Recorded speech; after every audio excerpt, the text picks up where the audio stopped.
The views and opinions expressed on this program do not reflect the company, owners, management, staff, clients, or partners.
It's Wednesday, the first day of December, 2021. Welcome to the Daily Hour, brought to you by Medical House, One Communications, and Lindos. I'm Jamel Hardtman. She's Sherry Vanderpool, and Leanna Lambert will be with us in a bit to bring you the latest in her news break, brought to you by People's Pharmacy. Sherry, it is the first day of the last month of 2021. Do you feel older? I mean, how are you today?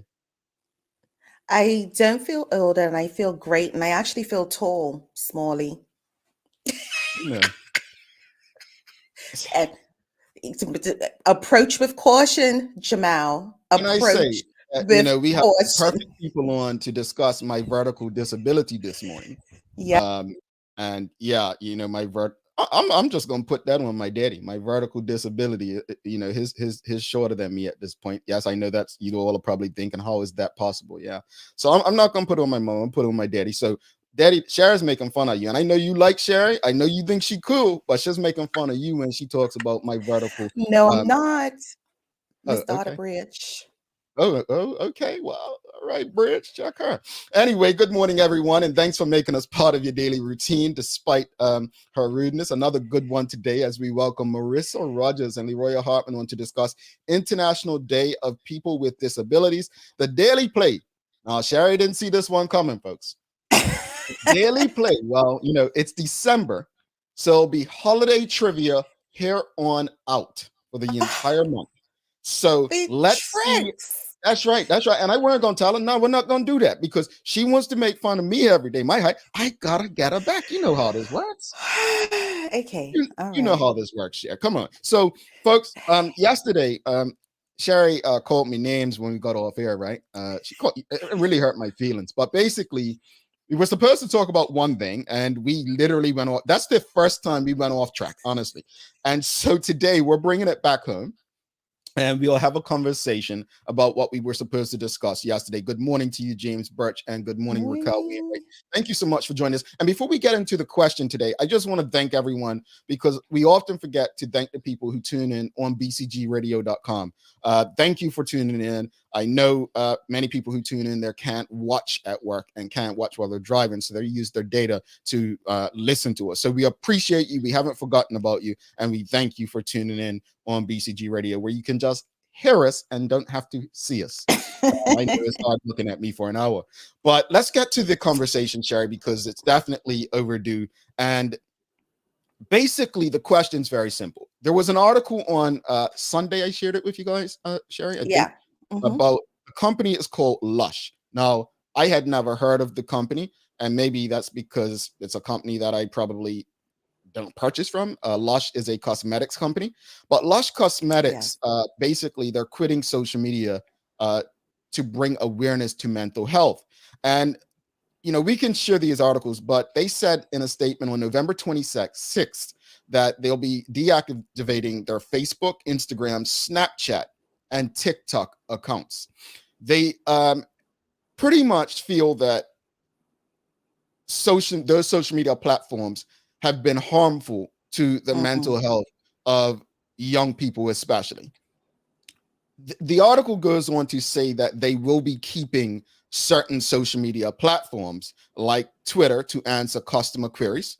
Trust me, if you've never called out a company on Twitter, you haven't lived. They respond to you faster than ever. I've done it with airlines. Seriously? Oh yeah.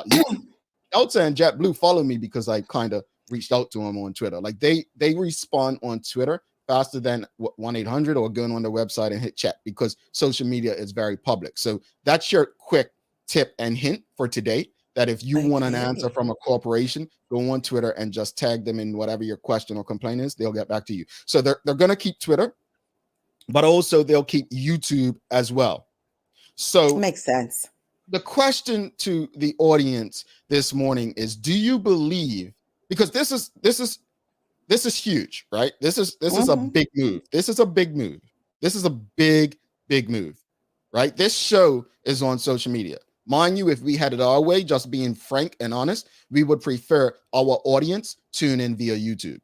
That's just us being very direct with you. However, we appreciate and love you all still on Facebook. But the question with this company, a large cosmetic company making this move, there's talk that it could become a trend, right? But do you believe that a business or organization needs social media to be successful is the question. That's the question there. Do you believe a business or organization needs social media? Do they need a social media presence to be successful? Sherry, you're biting at the bit. Well, the thing is, in regards to this particular company, it was probably a very great move, because most cosmetic lines and situations go on YouTube for tutorials and all of that kind of stuff. So they've kind of just moved the audience over to YouTube if they already didn't have a big there already. You know what I mean? So for the makeup company, it makes sense.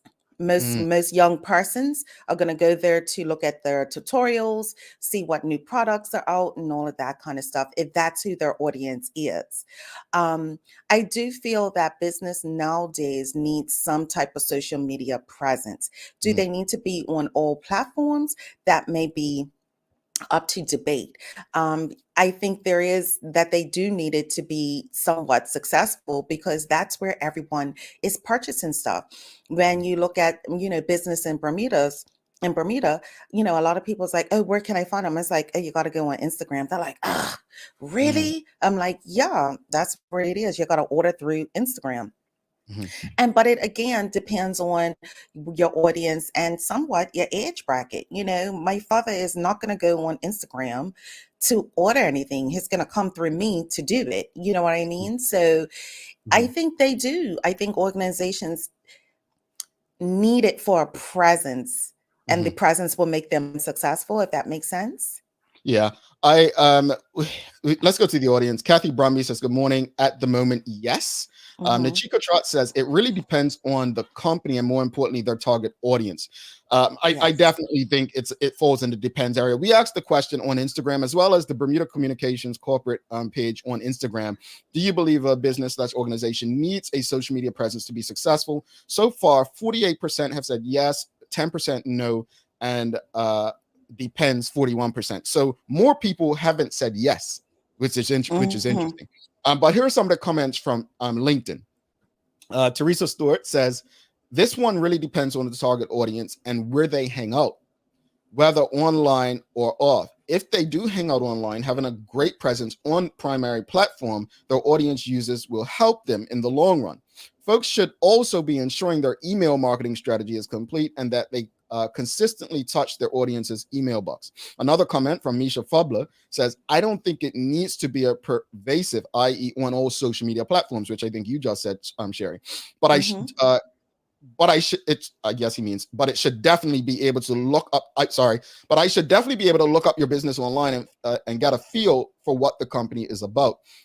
I definitely choose businesses with a social media presence over those that don't when I have the choice. Well, this is interesting because Bermudians have the idea that all businesses in Bermuda should have a website or be able to purchase things online. I completely disagree with that as well, because really, I would disagree, because it's all about market size. It's market size. I mean, Bermuda has a very small market size. I think we got caught up with the idea of what goes on elsewhere. No, I don't expect a small little mom and pop store that sells clothing to have an online site where they sell stuff. Like, you're asking someone for a small business to do something that it takes many people to do. I think that we see things other people are doing and automatically think, oh, we should do it too. So I But think I it, think it some comes of the down to bigger that all. businesses, I think some of the bigger businesses in Bermuda should. Some of the I major am in businesses. no I am in no way making excuses for like a Gorham's or larger companies. I'm Okay. literally saying people when they say all businesses, like using Misha's comment, I definitely choose businesses with a social media presence over those who don't. I couldn't make that comment because I like to support small businesses, and I understand that small businesses don't have the time or budgets to specifically when you say all businesses or choose businesses. I think it's too broad to kind of for me to get one with that. I think majority of businesses, most small businesses do have social media because that is, of course, the No, I mean freeway like websites. That was websites. specifically for websites, like purchasing on websites. Because Yeah, truth be told, if the lessons that we learned from Instagram and Facebook shutting down, if nothing else, is we shouldn't be reliant on social media. So it is a thing where right. a website presence, but the ability to shop on these websites is the challenging part. That is I Mhm. don't think people understand. We talk about prices rising to stay in business. That's a cost in terms of having someone to update that, and it's so much more than just putting things on the web. Let's go through some comments. We have a Got you. lot. Philip Chart sharing. It depends on the business. I don't think a business needs social media, but it makes things easier. A business doesn't need an accountant either, but it makes managing your books easier. Yeah. Angeline Uh, Butler says, yes, they should have a presence, but this presence needs to be current and up to date. Take Sean and mm. Janae. If your business is not direct to consume, then you probably won't need social media. Mhm. What's B2B? B2B is business to business. It's So, for business. instance, truth be told, a reinsurance company, if their man goes business to business, why do they need social media Got when they're not dealing with consumers? So that's a great point, Sean. Yeah. It depends on the audience for sure, but also it can be cheaper and easier a way to reach out to people who aren't generally looking. David Michael R. Wilson says, like Sherry, I agree, a presence is needed and that not all platforms are required. However, since times are changing, there might be a need for some over none. W. Joe Bell says it would certainly be beneficial, specifically in this climate. Tommy Pacheco says, I think, yes, a social media presence, not all platforms is necessary, but to be able to look up a business is key. She goes on to say you can shop on Facebook. You don't need a website all the time. And Deborah Joe Bell rounds it out saying not necessarily on all platforms, but some presence would enhance the bottom line. I'll say this much. Nachiko, take Nachiko before Are companies leaving social media to decrease the number of challenges for criticism? I like that. That could be one, but that doesn't change the criticism. That Mm-mm. doesn't change people's ability to utilize social media to criticize. I think the truth is Facebook and Instagram are not healthy, folks. We don't need No. any more evidence to show us that. And what Lush has done is actually brilliant. It's brilliant. Now, can they survive this? They're a big corporation. Yeah, they can survive it but can a small business, newer company? I highly doubt it. I highly doubt if a smaller, newer company that's trying to grow its outreach can survive such a decision. But let me say this, and I really want people to think about what I'm about to say. Bermuda has a very jealous community.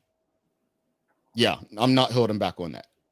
Bermudians tend to be extremely jealous of one another, jealous of people who aren't a threat, jealous of people who don't know others exist, right? Because of that jealousy, and this is not just a Bermuda problem, but I'm using Bermuda as the example because it's where most of our audience is. Mm-hmm. Because of that jealousy, the mental health aspect of social media is even worse. Because we have people that live their lives according to what they see other people doing on social media. But listen to this, and I'm going to pick on People's Pharmacy. People's Pharmacy can put a post. Lenders can put a post. Medical House can put a post. One Communication can put a post. There's all our partners. And they can get 7 likes and 0 engagement. Sherry and Jamal could put a post doing something silly and got 100 likes and plenty of engagement. Right. Who do you think is better off at the end of the day? Sherry and Jamal because their ego is being satisfied, or these businesses and corporations that literally have they're present, they Right. exist on social media because that's what society tells them they need to do, but it really doesn't impact their bottom line as much as we believe in a place like Bermuda. Because lenders, I can guarantee you, if they left social media, it's not going to impact their bottom line. If marketplace and lenders decided to leave social media today, it's not going to impact their bottom line. What I'm really trying to challenge right now, folks, is not to tell you you're wrong for thinking what you do, but really think about what we've been made to believe. And I still think it's the audience. So Correct. it just depends on your audience. A makeup company belongs on YouTube. Some of the biggest makeup artists were made through YouTube. And YouTube has a very big presence, very, very big presence. So for a makeup company to move to YouTube, to me, that's a no-brainer, and forget the rest of them. But when you're talking about a clothing company, Instagram may be a better place. TikTok may be a better place. But I understand what you're saying. The bottom line is it driving revenue? YouTube, it will. Instagram is different. YouTube will educate. YouTube will create awareness in a respect where, again, over the last 18 months, 2 years, I've utilized YouTube to learn as much as I probably learned in all those years I spent in school. Right. But I do feel like there needs to be an email of some sort in case of all of these platforms shutting down, that you can still reach your audience, even if it's not a website. And I understand what you're saying in Bermuda, corporations, different businesses, large businesses don't have those things. But I don't know, a lot of small businesses are making a lot of money through, Instagram presence, social media presence, So, it's interesting you say a lot of small businesses are making a lot of money through that presence. I had someone say to me, when I hear that statement, I want to ask, what does your financial statement look like? Because the revenue may be good, but what's the profit on what you're spending? But what is actually, what are you really making on it? So I would love to see an example, because I think it's actually few and far between than we actually believe. you do? Oh yeah. I think it's few and far between, because to really make money on the way Facebook and Instagram algorithms work now, it's not like it was previously, but the way the algorithms work now, you have to spend money to make money. Michaela said something that made sense to me one time. She said, the greatest way to test your influence, and don't quote exactly, but you can put all these nice, pretty pictures up on social media, on Instagram, and then put a picture up of you selling some of your merch, and watch nobody purchase your merch. That's how you measure the impact right there. That's the easiest way to measure it. And I think that, to be honest, I get the idea, I get the point and purpose of a social media presence. I do. I'm not quite sure it's what we've been made to believe, especially in small markets. Deborah, I am more inclined to purchase from a post that appears on my social media page than go into town. That's just me with small business. And again, I still do believe it depends on the product.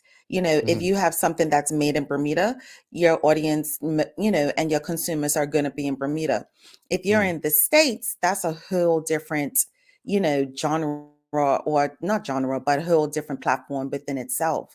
And where there can be a disadvantage for Bermuda is for the small businesses to be able to export outside of Bermuda due to shipping costs and all of those kind of things. So to me, it's a couple of different situations in that regard. But I think honestly, as this conversation goes on, I think we're talking about completely different things. The purpose of marketing isn't to sell. The purpose of marketing really is awareness and the ability to pique your emotions and get you going to the point that maybe you do want to purchase. So where I think we're coming down to two different things is social media presence versus paid advertising.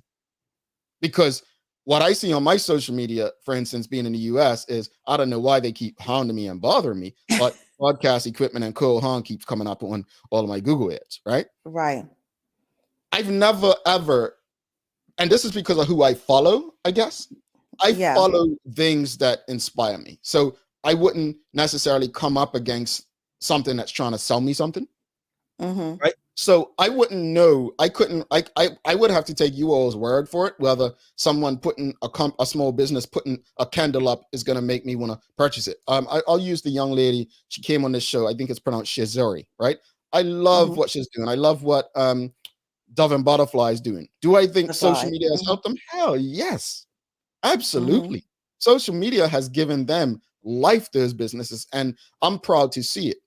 Could they exist without social media? Probably not, because of how they started. So I do Mm-hmm. think, yes, it definitely plays a role.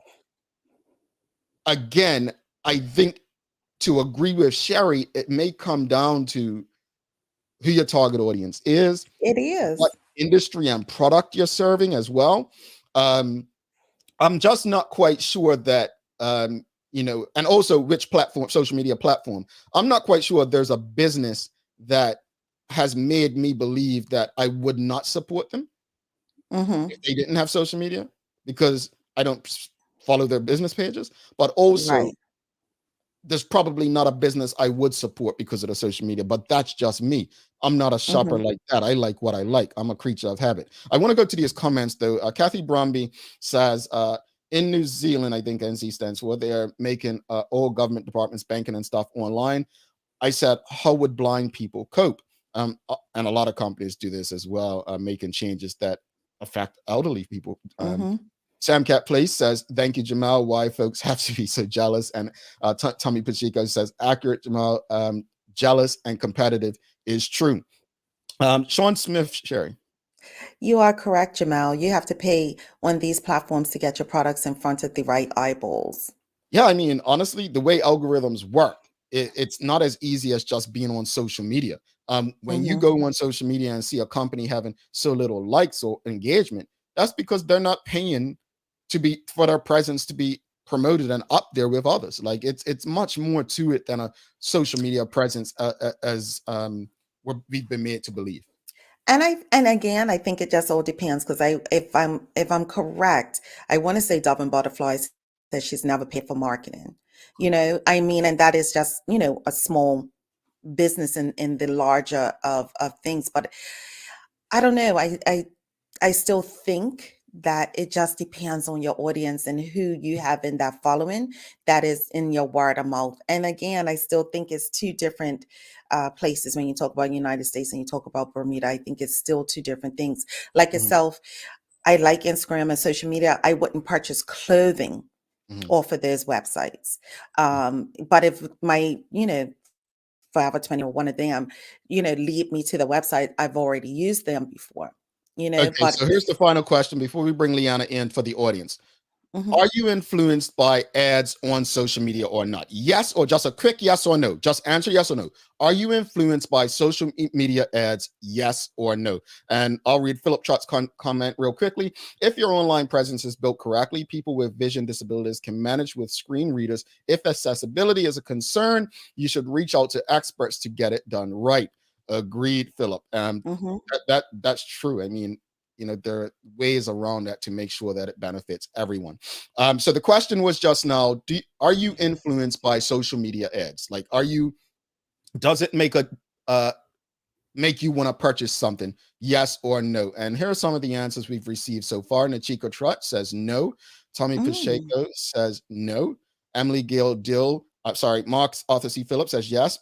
Emily Gail Dill says yes. Sam Cat Place says no. Ebony Souza, no. Yes, pictures, Kathy Brumby. James Birch, occasionally influenced, but mostly not. No Karen Simmons, no Nicole Walker. So it's a consensus that it's a no. Quentin Stubble Mm. says no. And I'm going to be honest with you. You want me to purchase something?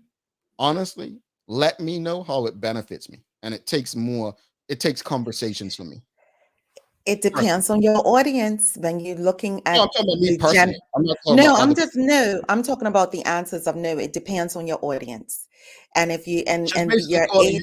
you all ill. That's what she's trying Oh, to say. yes, She's yes, calling because you I'm you in all that ill. bracket. Yeah. Mm, And if you ask a younger audience, they mhm. would all of this would be yeses because We're that's where on the they hang baby. out. Charles just hit it. He just hit it. Influence, no. Made aware, yes. And this goes back to the point of what I said Yeah. earlier, folks. Marketing on social media is about awareness. Mm-hmm. Thank you, Charles, for highlighting that, making me feel good about myself. Tommy Pacheco says, no, I'm young and I still say no. So again, I think if I went on Twitter and asked this question today, I think majority of young people would say no as well. I do, just because of Mm. how I observe them. I do believe that. I could be wrong. Let's bring Leanna in. She's much younger than the two of us. Let's see. Yes, she is. Let's just having a good laugh. We're running a bit I behind, am. but Lee, go ahead. I Let's love go. this debate because I do hear the audience's comments. I'm sorry. Good morning, everyone. Good Oh, morning, morning to you. Bermuda. Morning to you. But no, I do feel like it is based upon demographic, to be completely honest. I know Tommy Pacheco just said that he's young and he still says no, but I know a lot of young people that will scroll Instagram or Facebook and they do come across a sponsored ad or post and they will test that business out. I've got friends that do it all the time. Some are some are hit, some are a miss. So I do think it is based upon demographic. I wouldn't expect my mom to come across the post and What you purchase trying to something. say? What you trying to say about your She's mom? seasoned. She's Season. seasoned. Man, she's good at Words, man, Lee. she's good at this. She's good at this, but Good no, word. I agree with both of you. I think if you look at the responses from our Instagram versus our LinkedIn, there is a difference. So I think Yeah. that we can't dismiss that different Mhm. demographics of people Yeah. will respond differently to I've been tempted on numerous occasions to say, let me just try this out. Now, I'm not a shopper, so I don't ever actually, pull the trigger. But I know some people were like, oh, don't do that. Tried that, didn't work. So, yeah. Yeah. Gotcha. Well, we have some people waiting backstage. We're a bit behind, Lee. We're going to jump over to you and the news break, and then we'll have Morrisa Rogers and LeRoya Hardtman on. We're going to be discussing International Day for Disabilities. So stick with us. Lee, it's your turn. Let's go for it.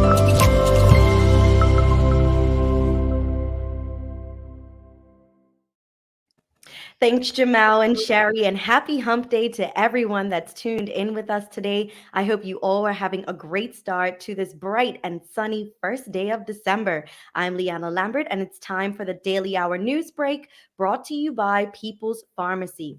In today's top stories, unconfirmed reports coming in that last night's British Airways flight was grounded at Heathrow after it was discovered that the pilot had tested positive for COVID. Now, no official statement has yet been announced. However, the flight, which was due to land in Bermuda last evening, in fact, never left the runway due to the news. In other news, it may sound like a simple solution, but Bermudians overseas could just be one of the major key resources to stimulating the island's tourism industry. Now, this was the message delivered by Bermuda Tourism Authority CEO Charles Jeffers II to the Hamilton Rotary Club yesterday as he explained his commitment to ensuring the organization leads the way to a full-on turnaround. Now, he described Bermudians abroad as a potential sales force, saying that we need to engage with those closest to our target audiences to help sell the island, not just for visits, but for group businesses. Mr. Jeffers added that more hotel beds were needed and highlighted that the number of hotel rooms available had dropped over the last 40 years. Now, increasing hotel beds, attracting more group business, and changing our marketing overseas are just three of the strategies Mr. Jeffers says would help revitalize our island's tourism.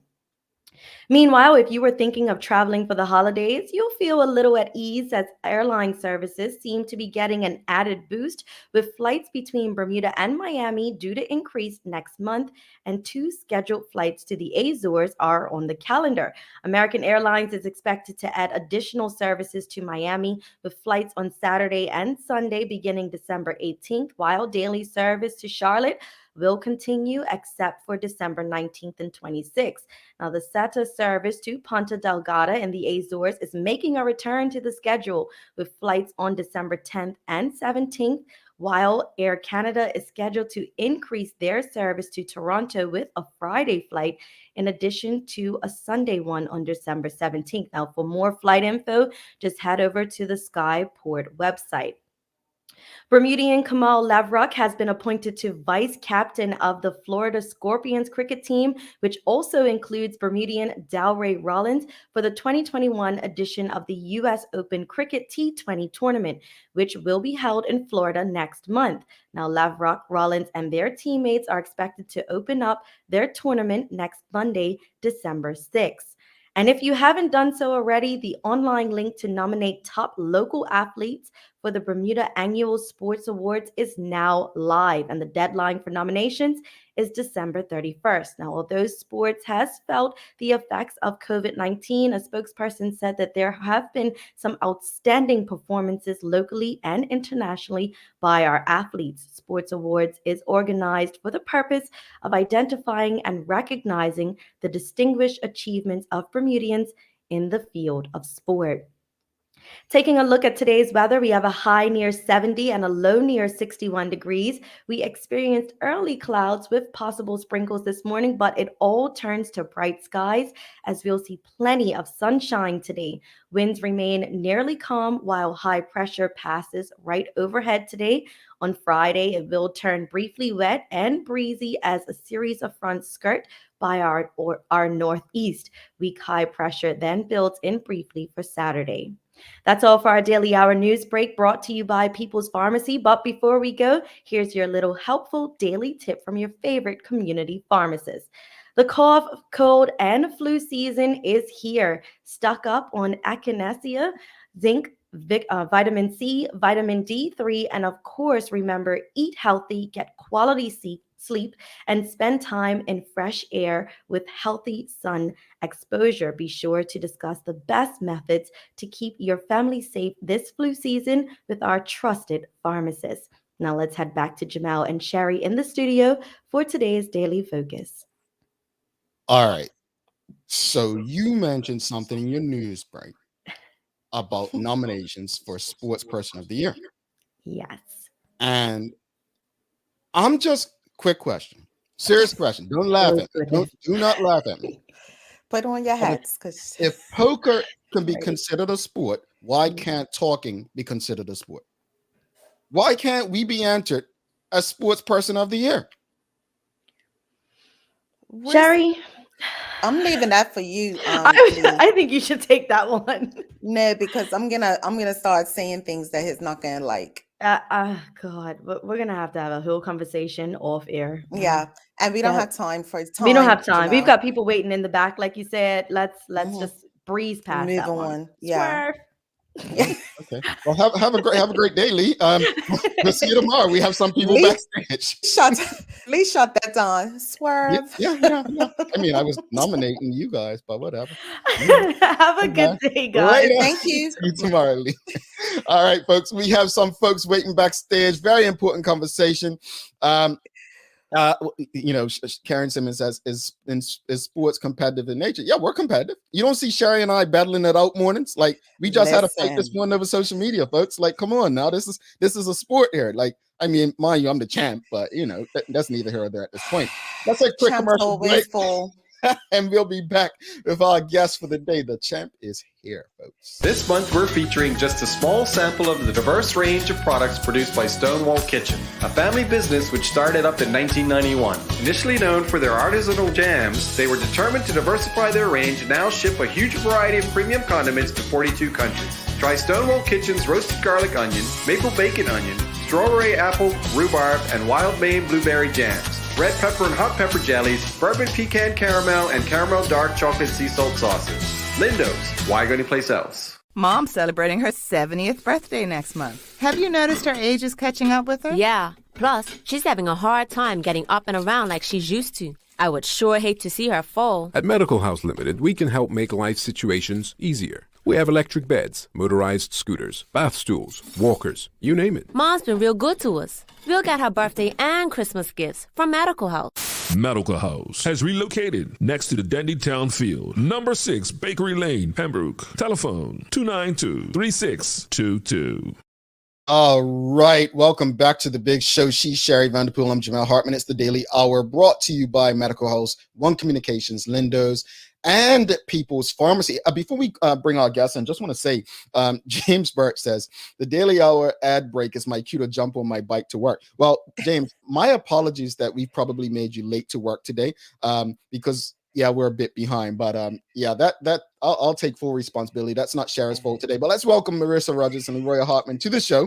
We're a bit behind. Hopefully they forgive us, and hopefully they haven't left us yet. Good morning. How are you both? Good morning. Good morning. Our apologies for the tardy. Sherry and us like having so much fun. You know, they play hopscotch and stuff, and then we forget about time. So forgive their tardiness. All right. What? Come on, Jamal. Okay. So let's jump right to it, though. Thank you both for doing this, and this is, to me, is one of the most important topics that we have discussed recently. But just give the audience a background about what services does the Intellectual Disabilities Program provide.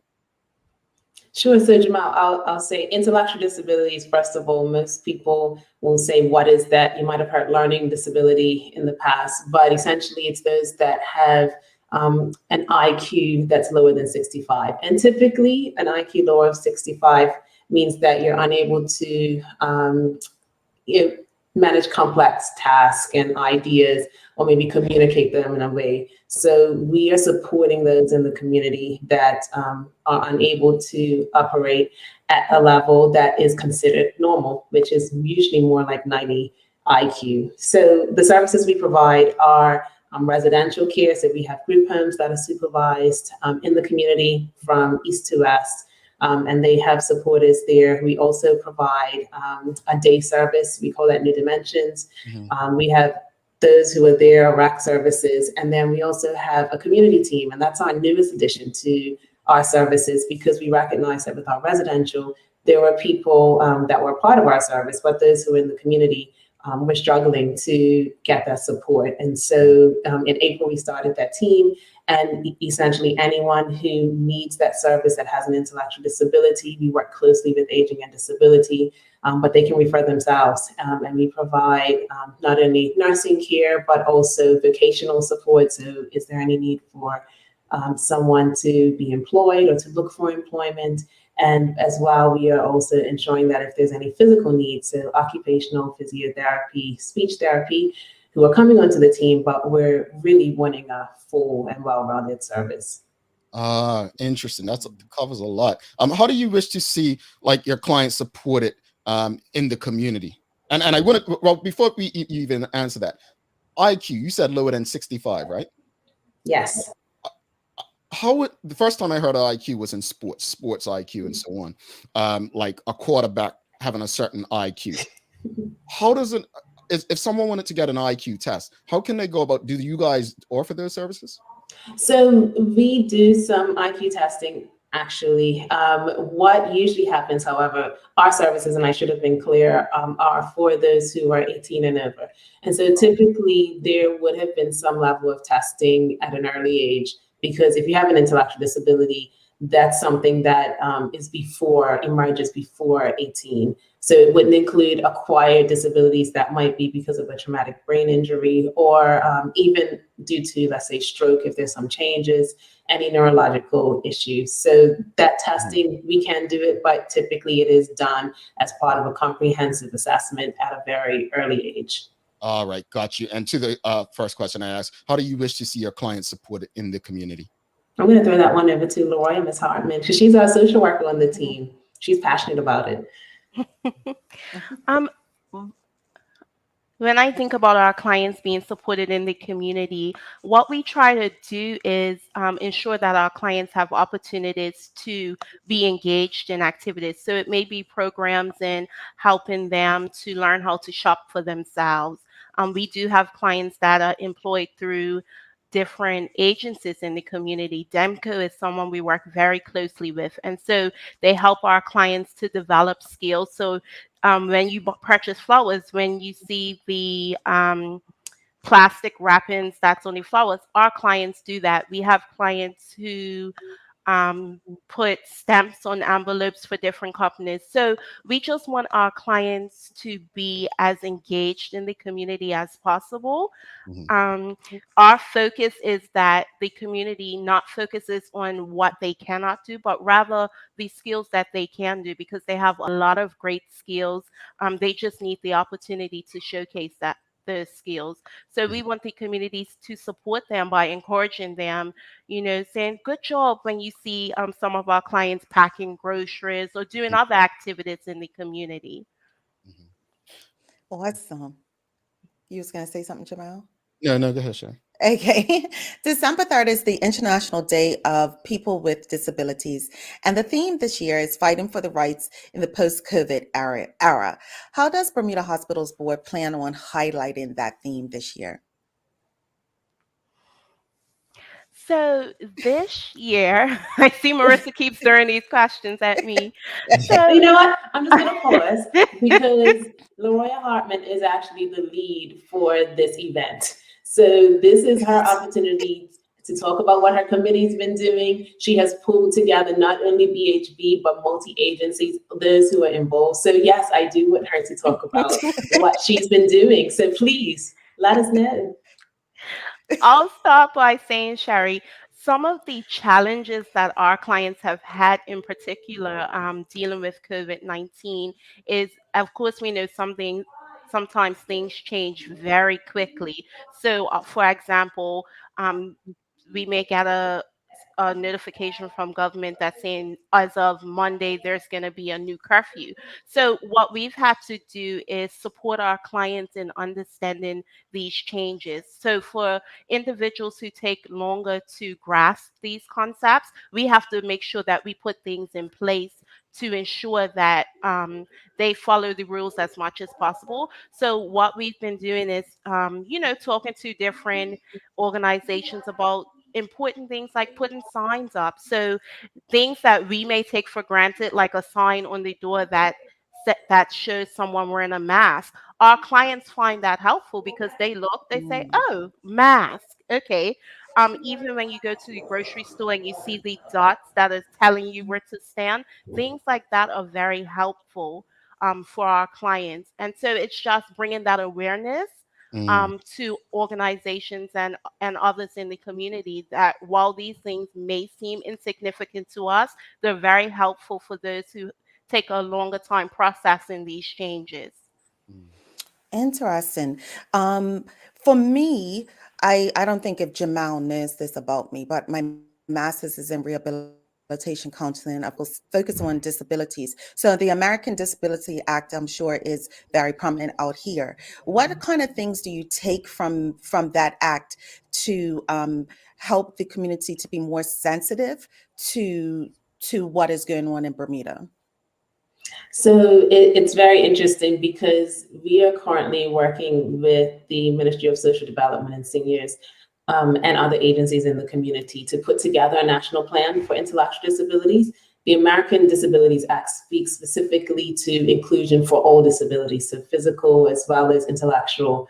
But Bermuda doesn't really have a similar act. So the Human Rights Act speaks mostly to what inclusion looks like, and that's not specific to disabilities. And so what we want to see is, what is the plan for those who have intellectual disabilities and other physical disabilities? How does Bermuda ensure that there is accessibility for all? And accessibility for us, and a good example is we've just worked with this committee as well as Friends of Hope Academy to get what we call photo symbols. So you heard LeRoya talk about signage, but if you just think about the throne speeches, I think that's been very prominent in the news. How do our clients or others in the community actually see or understand that information? It would be great if we had a simplistic way to talk about the national plans or the throne speeches. And so these photo symbols, just like we see the mask and the signs, are used to provide very easy to read, accessible language documents that ensure that not only those who have a high school degree can understand what is being communicated, but anyone as much as possible. So I don't know if that certainly helps. We got a long Yeah, way and to go, I'm sure, Shari. and I'm sure we can add more parking spaces as well for the disabled, but that's a whole nother conversation as well. But people often focus on the physical disabilities, but mental health is also a disability. How can the community be more empathetic to that disability? Because we don't always see it. Mm-hmm. Is And it? go Go ahead. ahead. No. I'm glad you said that, Shari, because actually the theme last year was not all disabilities are visible. And you're right, a lot of times people focus on the physical disabilities and the things you can see. And I think that it's important for us to encourage the community to change the way they view a disability.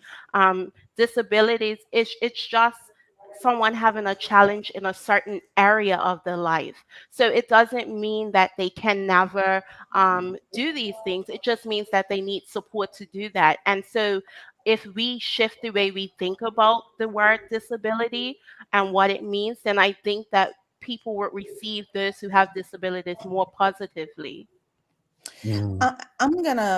This probably wasn't in our line of question as well, but I feel like what is it that you can share with our audience and as well with the community, the appropriate words when describing persons with disabilities, because we always put the disability before we put the person. And we also use words that can be offensive. You have, Bermudians, hey, that guy's retarded, or Mm, mm. it's these things, but those words can be offensive. What kind of language can we now start to use? Well, Sherry, it's so interesting because LeRoya and I were having this conversation just yesterday, actually.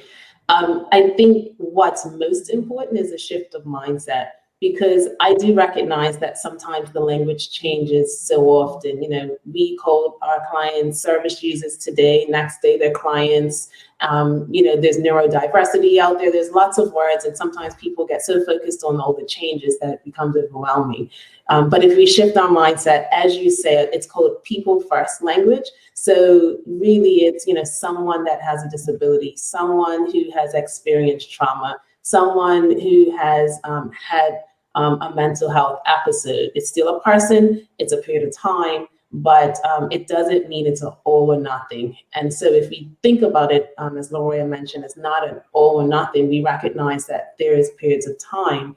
And so shifting that also then is not you either have a disability or you don't. It's you have a disability in this area and possibly just for this period of time, just like when you break your foot and you have to use crutches for 6 weeks or 8 weeks. And so if I can just encourage people to think about the people first language, then we can also then easily shift. If you say the wrong word, it's received in a way where people recognize that you have the best intentions. I want to go to the audience because the audience has a lot of questions. And Anika D. Shields is asking, when is IQ assessed? I would say IQ is typically assessed when there has been identified that there is some level of challenge. So a parent, if you go to the pediatrician and you're saying I have concerns, usually that's a referral to either services overseas or local services to have further assessment. It's not a specific age. Sometimes, I say on the other side, you'll find that parents are concerned that they don't want labels. So sometimes they never have their kids assessed. And so we find, especially in the age and the shift into autism, especially, you're getting into 18, 19, 20, where there hasn't been any assessment. And then it's sometimes looking at, is there a requirement for an assessment or some sort of psychological support at that time?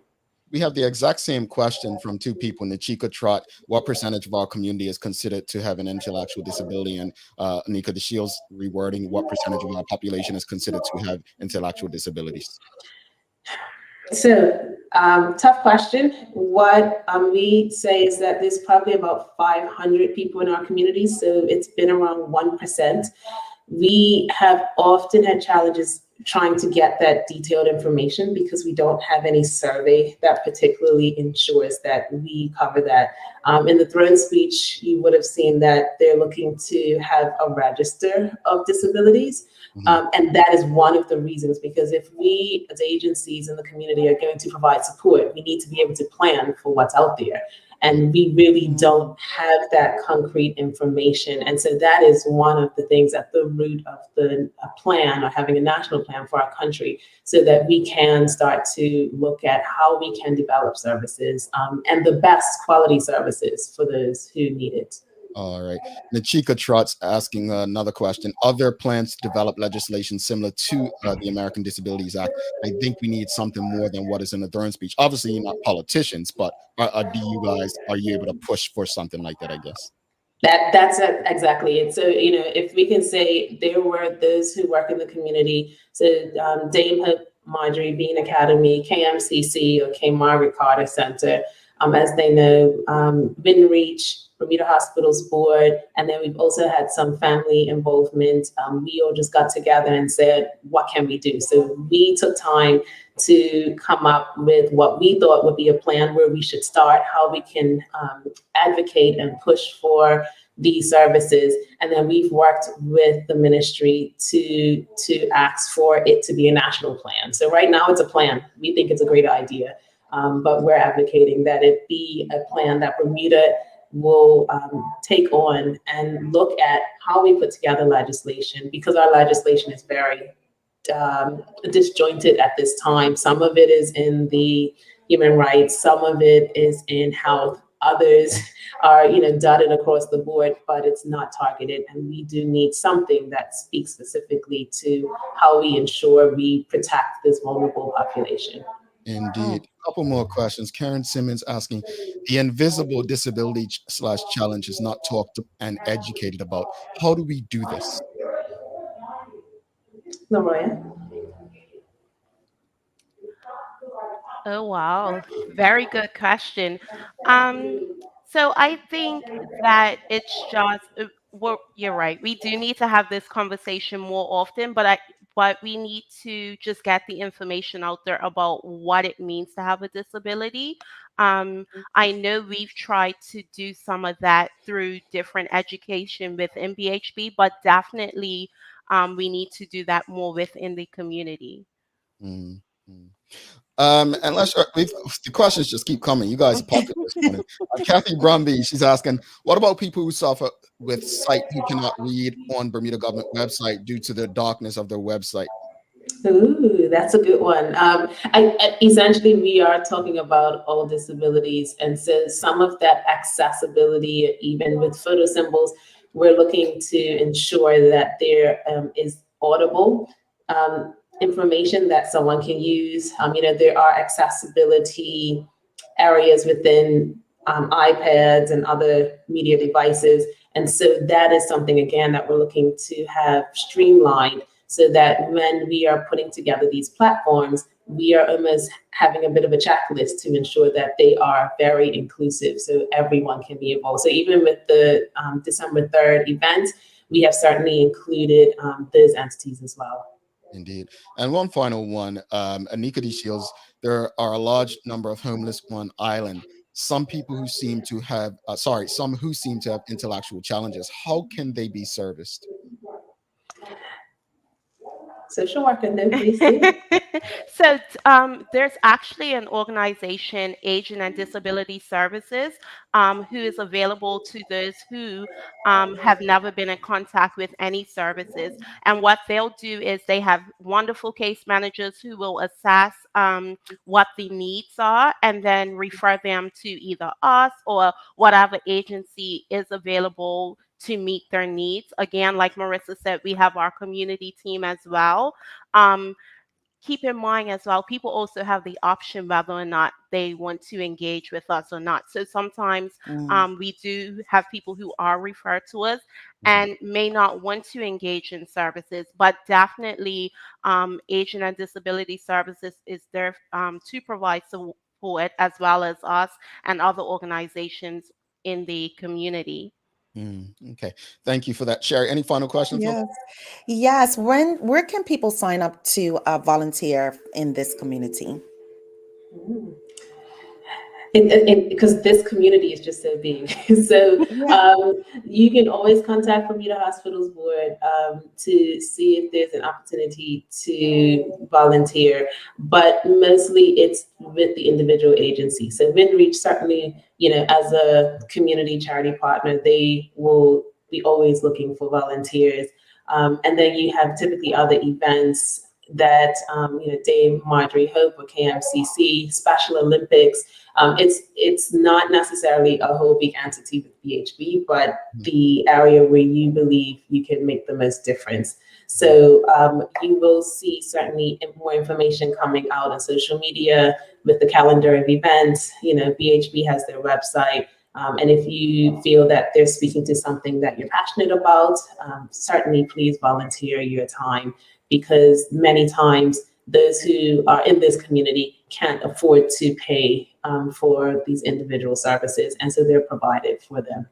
So much about this conversation is making me feel like we need to emphasize a specific part. And Sherry, I don't think it's discussed enough about how we grew up in a community that made it normal to criticize people and call people names like that. Like right now in the US, you can go anywhere and you'll hear people using the term libtard to describe liberals or whatnot, and so on.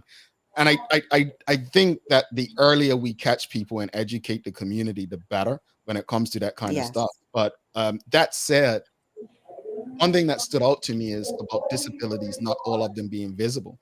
We have a tendency with someone with poor grades or who's not as a good academic like others to dismiss them as dumb or stupid or whatever, when truthfully that person is probably more talented in other areas than some people.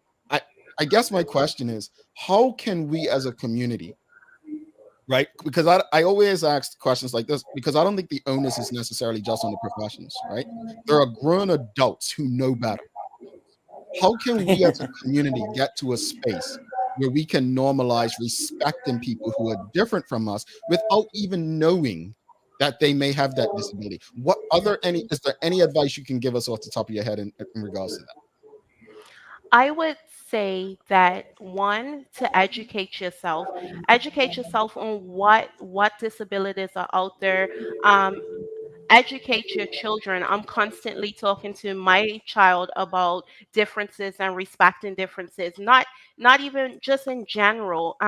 We have to be mindful and that people are different from us in any area, and we just need to make sure that we educate ourselves and those around us, and then change our mindset on what it is, because we all have challenges. And if we start looking at those who have a disability as it's just a challenge, Yeah. and they can overcome that, then we begin to look at them differently. And I think to add to, I know, Tamara, let me just say this real quick. And I think to add to that is the question of how can I make your experience here better, wherever it is? When you know that something's going on, how can I make that experience better? So you took the words right out of my mouth, Sherry. So I was going to say my motto has been for the last 3 years, probably ask more questions. We are very quick to make assumptions, but if we start asking some questions, why don't you understand that? Or, what's your experience? I think we will also start to get down to the root of why sometimes we perceive that someone doesn't understand versus what the actual issue is, and then offer that support if necessary. Right. Thank you so much. Sorry. And I just wanted to say something else. We have a tendency that when we do notice that someone has a challenges, we start to treat them differently. And a lot of our clients don't want to be treated differently. They want to be treated just as anyone else. So not to focus so much on their differences, but to just treat them like you'll treat anyone else. Have a regular conversation and just treat them as you would, and communicate as you would with anyone else. Indeed. All righty. So real quickly, just want to go, Nachika Trot says, and informative conversation. Thank you for expanding my knowledge on this topic. I will look out for calendar of events. Just a quick yes or no to this, because we are out of time and we have to go. We do have sponsors that we have to answer to. So I'm just going to blame Sherry for that. Is autism and the spectrum considered an intellectual challenge? Anika De Shields is asking. So it is not on its own considered an intellectual challenge, or you are in a spectrum. So you can have someone who has autism but possibly has a higher IQ. And so no, it is in combination with any challenges that they may have in operating in daily life, as well as maybe understanding what's happening and social interactions. So it's not a cut and dry. That's a hard one. All right. Thank you so much, Morrisa Rogers, LeRoya Hardtman. For those who are asking, yes, LeRoya is my sister. She's my older sister. So definitely not. Yes, she's my younger sister. So thank you both. Honestly, this has been a helpful community conversation. And I think that we definitely need to have these conversations more often, because I think, as someone mentioned in the comments, awareness. And this platform will be happy to assist you in ensuring that the community is more aware of what's going on and how we can assist and make it a better place for everyone. So thank you, and enjoy the rest of your day. Thank you for having us. Jamal, sorry, can we just say, remember that we have December 3rd, Friday, there will be a Medicaid. The minister will also be kicking off our event. And so we will try to ensure that everyone's aware of the route, but please come out and support, because when they see you, they recognize that they have Bermuda support. So we look forward to seeing everyone. Folks, December 3rd, check it out. It's a motorcade. Thanks again, Morrisa, LeRoya. We'll talk to you soon. Thank you. All right, take care. All right. All right, we're going to take a quick break. We'll be back. You know what to do, folks. If you appreciated the information and that conversation by those two great ladies, give us a thumbs up, a love, a like. I see you've already beat me to it. You know how this works. We'll be right back to trip Sherry up in a second. A lot happens around your home. That is why at One Communications, we have introduced affordable security and video monitoring, because everyone should be able to afford to protect their family.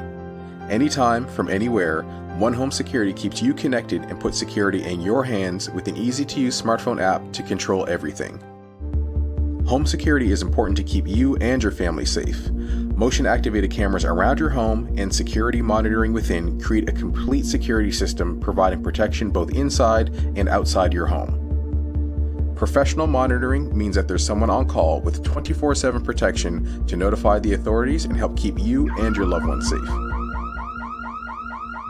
We are dedicated to whole home protection with indoor and outdoor cameras, smart door locks, motion sensors, and more, so you'll always be connected to what matters most. With professional installation, no upfront hardware fees, and low monthly rates, because keeping your family safe should be affordable for everyone. Total home video monitoring and security. There's no better way to protect your home than with One Home Security.